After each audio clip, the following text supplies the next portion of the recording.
3 months into the program is where you basically would get into this thing called a restorative justice circle, where you meet the person that you had this big traumatic ordeal with, and you sit around and you talk about what happened that day and also what you could do to fix it. We're told that we can bring support people.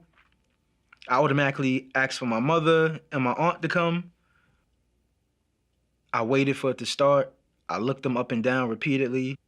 I looked for every reason to say I wanted to leave that room. We started having that conversation about what happened that day.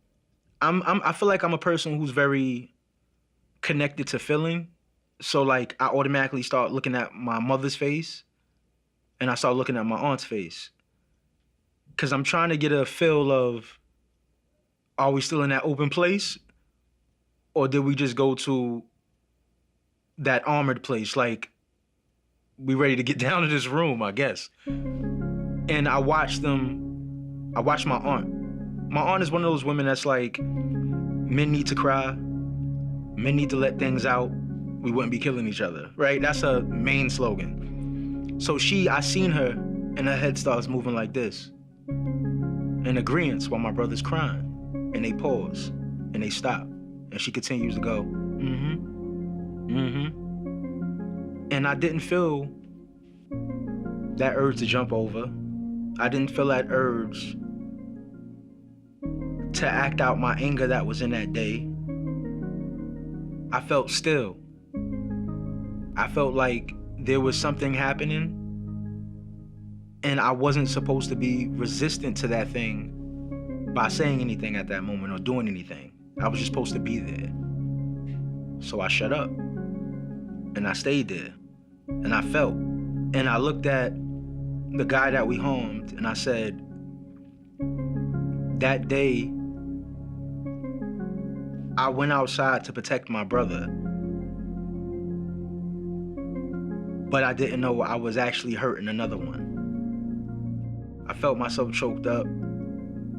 I pulled it back. I looked him in his eye and I said, I'm sorry. I looked at his mother and I said, I'm sorry. I looked at my mother and I said, I'm sorry.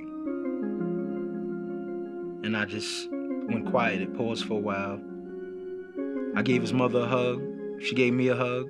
She surprised me because at the end she kissed me on the cheek, right? And I'm like, she gave me the affection that she would give her son, right?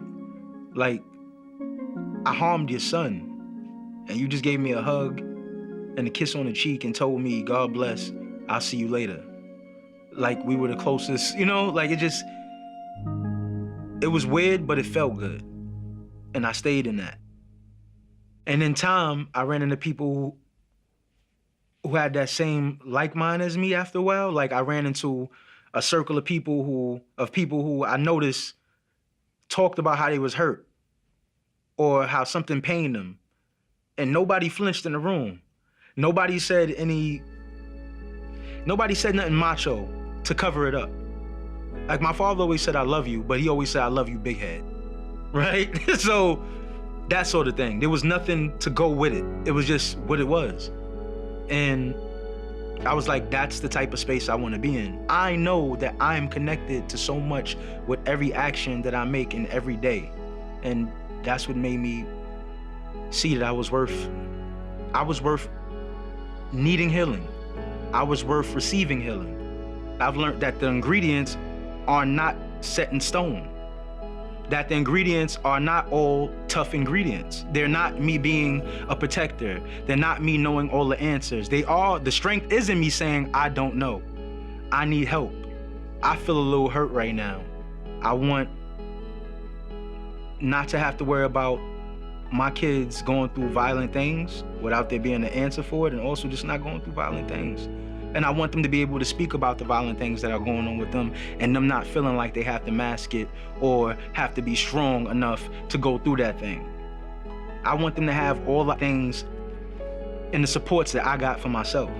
Point blank, everything that I value at this moment makes me the man that I am. And none of it says hiding my feelings. None of it says striking out, when I'm angry, attacking people. I want to be loved, and I want to give people the same love.